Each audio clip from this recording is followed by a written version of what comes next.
नमस्कार, आप देख रहे हैं खबर उत्तर प्रदेश। मैं हूं आपके साथ तन्वी सक्सेना। रुक करेंगे खबरों का, लेकिन उससे पहले एक नजर डालते हैं इस वक्त की हेडलाइंस पर।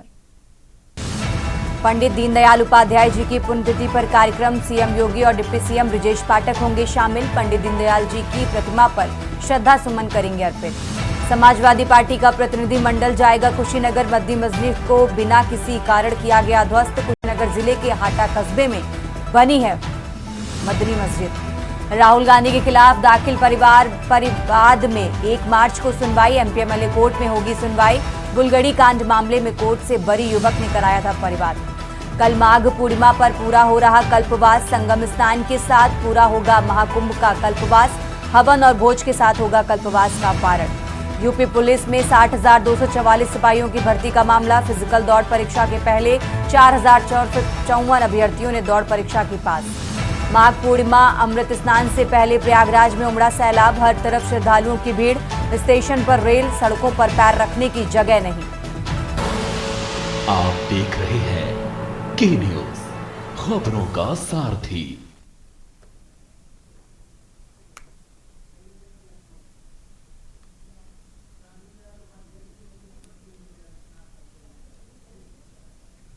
और सबसे पहले सीधा आपको ले चलते हैं राजधानी लखनऊ, जहां पंडित दीनदयाल उपाध्याय जी की पुण्यतिथि पर सीएम योगी आदित्यनाथ पहुंचे हुए हैं। तस्वीरें आपको दिखाते हैं और पुष्पांजलि अर्पित करते नजर आ रहे हैं उत्तर प्रदेश के मुख्यमंत्री योगी आदित्यनाथ।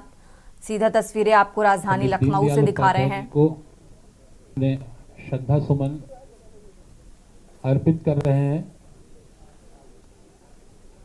माननीय मुख्यमंत्री जी के द्वारा श्रद्धा सुमन अर्पित करने का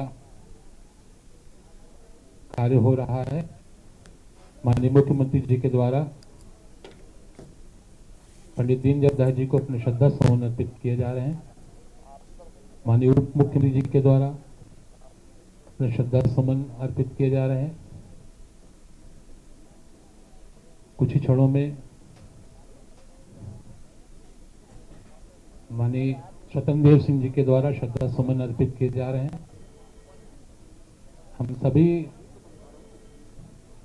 अपने स्थान पर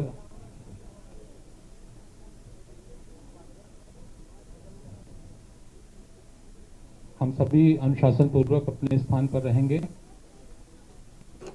माननीय मुख्यमंत्री जी का उद्बोधन हमें प्राप्त होगा। एकात्म मानव के प्रणेता पंडित दीनदयाल उपाध्याय जी की पुण्यतिथि के अवसर पर पुष्पांजलि का क्रम संपन्न हो रहा है।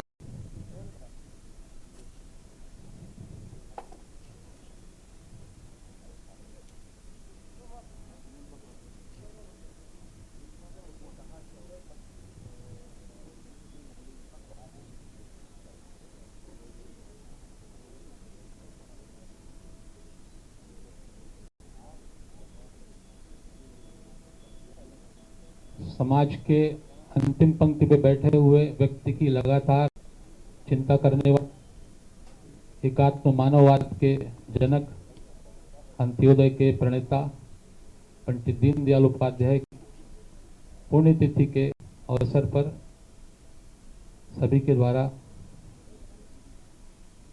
पुष्पांजलि अर्पित की जा रही है। आदरणीय मुख्यमंत्री जी का आगमन हमारे बीच में हो रहा है।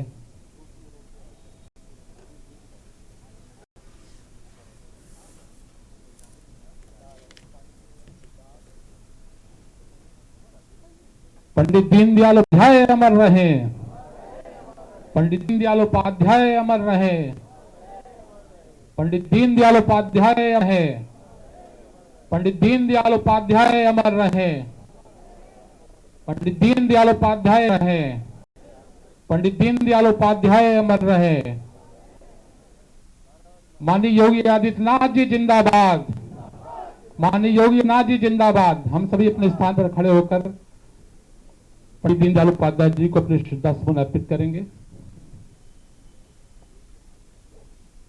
मेरा आप सभी से निवेदन है कि स्थान कर लें। मैं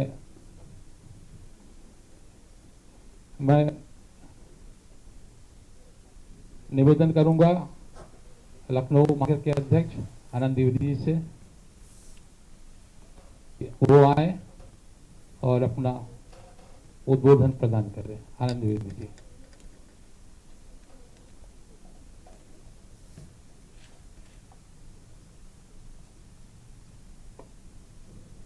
अंत्योदय के प्रणेता पंडित दीनदयाल उपाध्याय पुण्यतिथि के अवसर पर हमारे बीच में मौजूद उत्तर प्रदेश सरकार के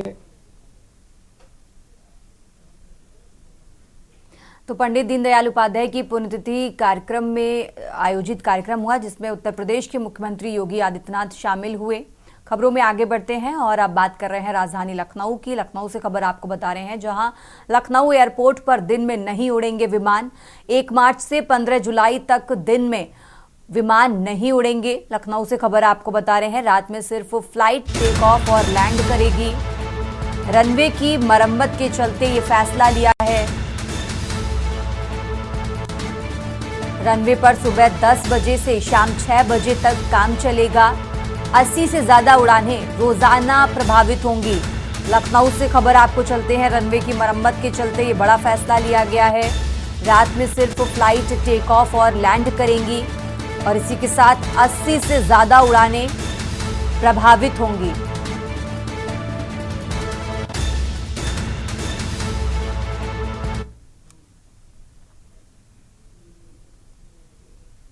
और सीधा आपको राजधानी लखनऊ लिए चलते हैं जहां पंडित दीनदयाल उपाध्याय की पुण्यतिथि कार्यक्रम में पहुंचे हैं सीएम योगी। क्या कुछ कह रहे हैं सुनिए। ना था वह कि देश की प्रगति का मापक ऊंचे पायदान पर खड़े व्यक्ति से नहीं बल्कि सबसे निचले पायदान पर ऊंचे पायदान पर खड़े व्यक्ति से नहीं बल्कि सबसे निचले पायदान पर जो व्यक्ति पड़ा है उसके चेहरे की खुशहाली से की जानी चाहिए। उनकी सोच अंत्योदय की सोच थी। अंतिम पायदान पर खड़े हुए व्यक्ति के बारे में हमारी सोच क्या है, उस सोच को प्रदर्शित करने के लिए ही उन्होंने देश के स्वतंत्र भारत में एक नए जीवन दर्शन को, विचार प्रवाह को उन्होंने उस समय था और परिणाम क्या हुआ। भले ही उस समय की सरकारों ने उसकी उपेक्षा की हो, लेकिन आज आप देख रहे होंगे कि उस समय की वे सरकारें गरीबी हटाओ के बड़े बड़े नारे देती थी, लेकिन गरीबी तो नहीं हट पाई। देश में गरीबों की संख्या बढ़ती गई। आज आप देख रहे होंगे पिछले 11 वर्ष के अंदर प्रधानमंत्री मोदी जी के नेतृत्व में मोदी जी ने 2014 में जो बातें देश के नागरिकों से कही, उनसे जब पूछा गया कि वास्तव में भारत के विकास का रोड मैप आपके पास क्या है, उन्होंने एक शब्द में उसको कहा, एक वाक्य में कहा था कि सबका साथ और सबका विकास का। इस सबका साथ जिसमें जाति, मत, मजहब, क्षेत्र, भाषा के आधार पर किसी के साथ भेदभाव नहीं है। देश के अंदर अमीरी और गरीबी की रेखा को समाप्त करते हुए सबको हम एक साथ लेकर के चलेंगे, इस भाव को लेकर के उन्होंने एक नारा दिया। और ये सबका साथ और सबके विकास का भाव ही अंत्योदय का भाव है। अक्सर होता है, इससे पहले आजाद भारत में जो नीतियां बनी,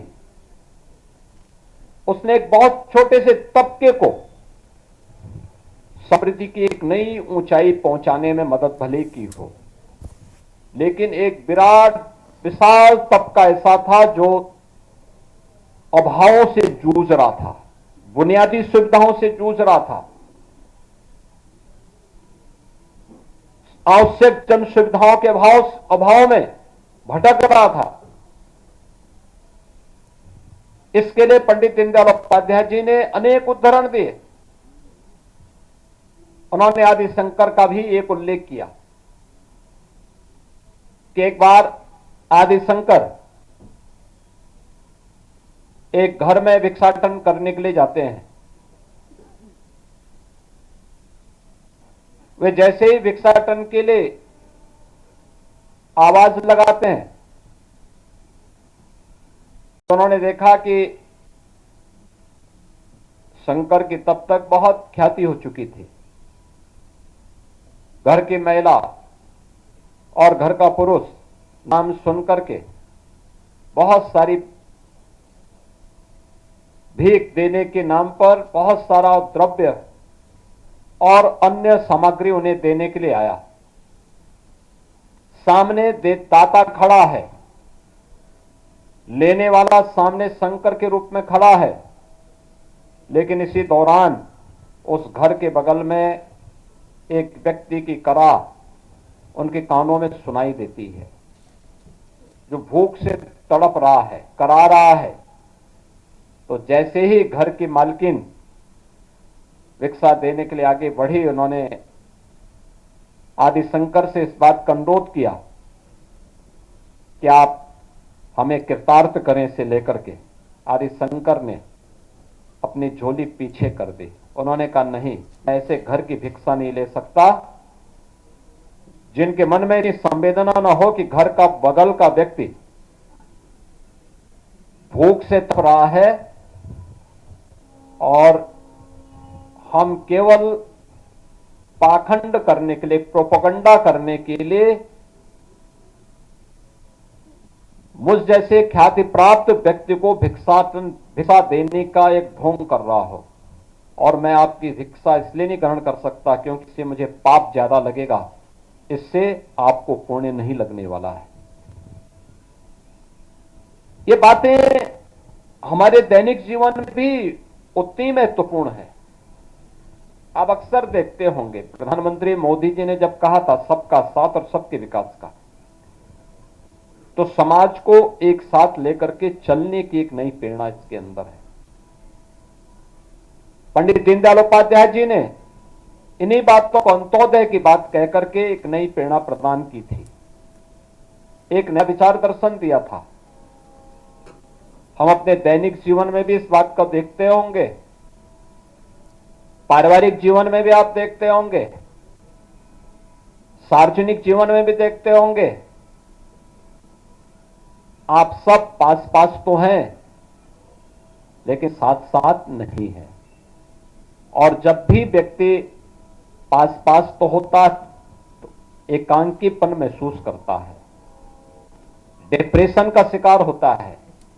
व्यक्ति का व्यक्तिगत डिप्रेशन हो या समाज का डिप्रेशन, यह अपने आप में एक बीमारी है। इस बीमारी से उबरने का एक मंत्र है, और जिसे मोदी जी ने बहुत स्पष्ट शब्दों में कहा था, सबका साथ और सबका विकास का।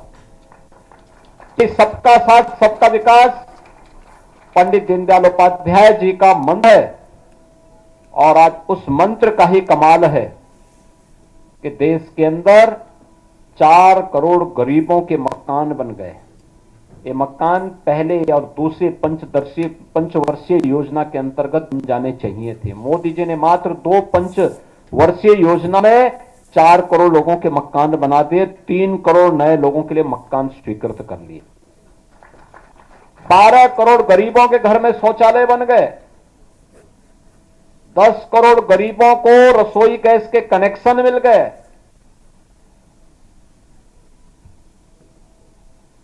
50 करोड़ लोगों को आयुष्मान भारत के अंदर 5 लाख रुपए प्रतिवर्ष स्वास्थ्य बीमा का कवर मिल गया। 80 करोड़ लोगों को फ्री में राशन की सुविधा का लाभ उनकी विपत्ति समय उपलब्ध कराया गया। करोड़ों लोगों के घर में बिजली के कनेक्शन पहुंच गए।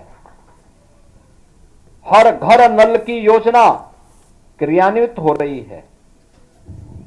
इसका एक पक्ष कि सरकार ने सोचा और अपने तंत्र के माध्यम से उसका प्रभावी क्रियान्वयन किया, और दूसरा पक्ष उसका यह भी है जो लोग कर नहीं पाए वे प्रश्न क्या उठाते हैं कि साहब पाइप पहुंचाने के लिए सड़क खोदी गई, लेकिन गड्ढे बंद नहीं हुए।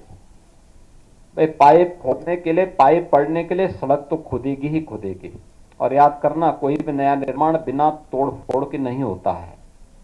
जब टूट फूट होगी फिर उसका निर्माण होगा, तब नया निर्माण आपके सामने फिर आएगा।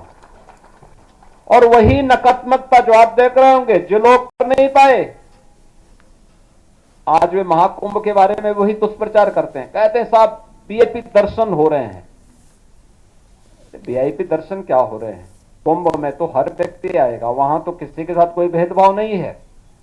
न जाति का भेद है, न पंथ का भेद है, न क्षेत्र का भेद है, न भाषा का भेद है। पूरा देश आया है और 29 दिन में 45 करोड़ श्रद्धालु अब तक वहां स्नान कर चुका है।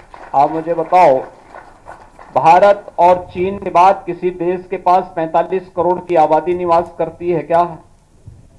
और एक अस्थायी शहर में 45 करोड़ श्रद्धालु आकर के डुबकी लगा करके चला जाए, तो इससे बड़ी बात और क्या हो सकती है। लेकिन जिनको नकारात्मकता फैलानी है, और नकारात्मकता फैलाने वाले कौन लोग हैं? ये नकारात्मकता फैलाने वाले वही लोग हैं जिन्होंने जीवन भर वीवीआईपी ट्रीटमेंट लिया है सरकार की।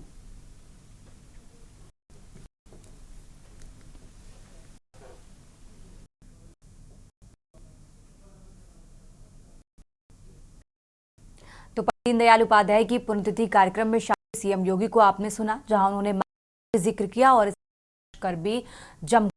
खबरों में आगे बढ़ते हैं, बात कर रहे हैं कि लखनऊ से खबर आपको बता रहे हैं, जहां महाकुंभ को लेकर सीएम योगी की एडीजी रैंक के 2 आईपीएस अफसरों को जमकर फटकारा है। एक को तो सस्पेंड करने तक की चेतावनी। यूपी के एडीजी लॉ एंड ऑर्डर को जिम्मेदारी दी गई। ट्रैफिक जाम से श्रद्धालु, उसको लेकर ये बैठक की गई। अव्यवस्था से नाराज हुए सीएम योगी।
खबरों में आगे बढ़ते हैं, लखनऊ से खबर आपको बता रहे हैं, जहां अखिलेश यादव का महाकुंभ भगदड़ पर बयान सामने आया है।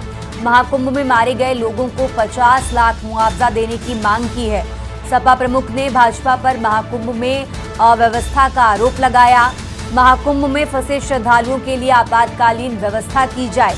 महाकुंभ में लाखों श्रद्धालुओं को जाम और समस्याओं का सामना करना पड़ रहा है। सीएम पूरी तरह नाकाम, मंत्री और अधिकारी जमीन पर नहीं है। अखिलेश यादव की तरफ से ये बातें कही गई और साथ ही उन्होंने ये भी कहा कि अखिलेश ने महाकुंभ में वाहनों को टोल फ्री करने की अपील की है। सरकार हादसों में मारे गए लोगों के प्रति संवेदनशील नहीं है।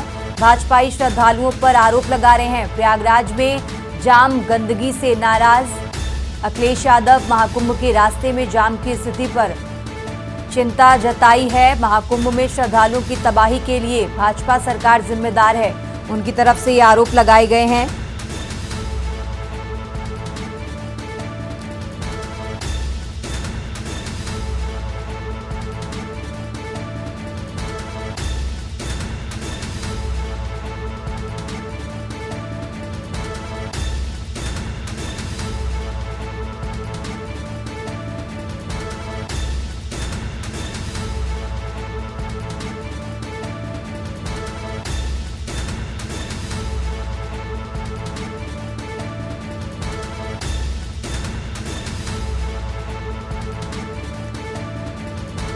खबरों में आगे बढ़ते हैं। लगातार बात कर रहे हैं लखनऊ की। लखनऊ से एक और बड़ी खबर आपको बता रहे हैं, जहां महंत राजू दास के खिलाफ झांसी में परिवाद दाखिल। सोशल मीडिया पर टिप्पणी करने पर परिवाद दाखिल किया गया है। पूर्व सीएम मुलायम सिंह यादव को लेकर टिप्पणी करने पर ये परिवाद दाखिल हुआ। लखनऊ से खबर आपको बता रहे हैं, जहां महंत राजू दास ने एक्स पर मुलायम सिंह को लेकर टिप्पणी की थी। एसीजेएम कोर्ट झांसी ने वाद को स्वीकार कर परिवाद में दर्ज किया। झांसी के वादी ने एसीजेएम कोर्ट में दाखिल किया था वाद। लखनऊ से खबर आपको बता रहे हैं।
रुक करते हैं अगली खबर का। लखनऊ से एक और खबर आपको बता रहे हैं, जहां नगरीय विकास अभिकरण में पेपरलेस काम होगा। अधिकारियों कर्मचारियों को ई ऑफिस की व्यवस्था के तहत डिजिटल सिग्नेचर दिया। निदेशक सूडा डॉक्टर अनिल कुमार ने यह जानकारी दी है। ई ऑफिस व्यवस्था वर्तमान समय की जरूरत, कार्यालय में पेपरलेस कार्यप्रणाली को मिलेगा बढ़ावा। लखनऊ से खबर आपको बता रहे हैं, ई ऑफिस प्रणाली से अभिलेखों का रिकॉर्ड डिजिटल किया जा सकेगा।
खबरों में आगे बढ़ते हैं। लखनऊ से खबर आपको बता रहे हैं, जहां यूपी बोर्ड परीक्षा से पहले पंजीकरण में अशुद्धियों की पहचान।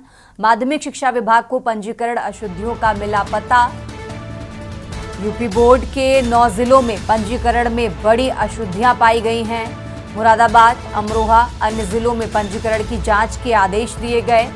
विधान परिषद सदस्य डॉक्टर हरि सिंह ढिल्लों ने विभाग से शिकायत की। परीक्षाएं नजदीक, पंजीकरण में गलती सुधारने की प्रक्रिया तेज हुई। यूपी बोर्ड के बीएसए को पंजीकरण जांचने के निर्देश दिए गए हैं। लखनऊ से खबर आपको बता रहे हैं, शिकायतों के बाद बोर्ड और विभाग की आंखें खुली। परीक्षा से पहले पंजीकरण में गलती सुधारने की अपील की। यूपी बोर्ड परीक्षा में पंजीकरण अशुद्धियों को लेकर मची हलचल।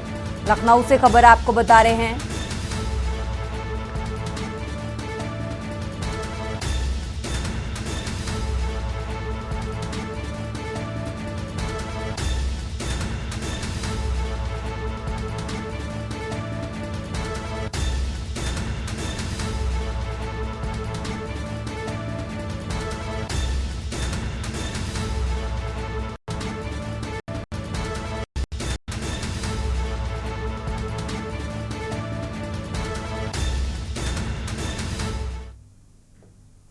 खबरों में आगे बढ़ते हैं। लखनऊ से खबर आपको अयोध्या से खबर आपको बता रहे हैं, जहां विधायकों को अयोध्या के लिए किया गया आमंत्रित। बसों के जरिए विधायकों को अयोध्या भेजने की व्यवस्था। सीएम योगी का विधायकों के लिए अयोध्या दौरे का आह्वान। अयोध्या से खबर आपको बता रहे हैं, जहां सतीश महाना ने अयोध्या यात्रा के लिए विधायकों को बुलाया है। 11 फरवरी को अयोध्या में विधायकों के लिए विशेष यात्रा। अयोध्या यात्रा पर विधायकों के लिए बस सेवा शुरू की गई है। अयोध्या से खबर आपको बता रहे हैं।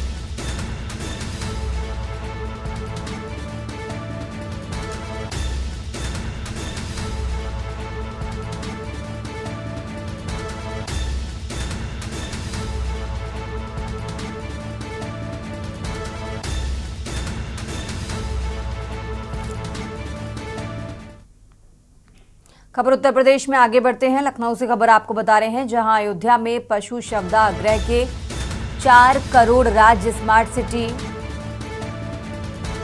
स्मार्ट सिटी योजना में एनिमल क्रीमेटोरियम बनेगा। नगर विकास विभाग ने 4 करोड़ रुपए दिए हैं। इसमें जानवरों का शवदाह किया जाएगा। प्रदूषण नियंत्रण में मिलेगी मदद। लोगों को दुर्गंध से भी राहत मिलेगी। स्थानीय निकाय निदेशक अनुज कुमार झा ने यह आदेश जारी किया। इस पैसे को जरूरत के आधार पर खर्च किया जाएगा। निर्माण कार्य के अलावा अन्य किसी कार्य पर खर्च नहीं किया जाएगा।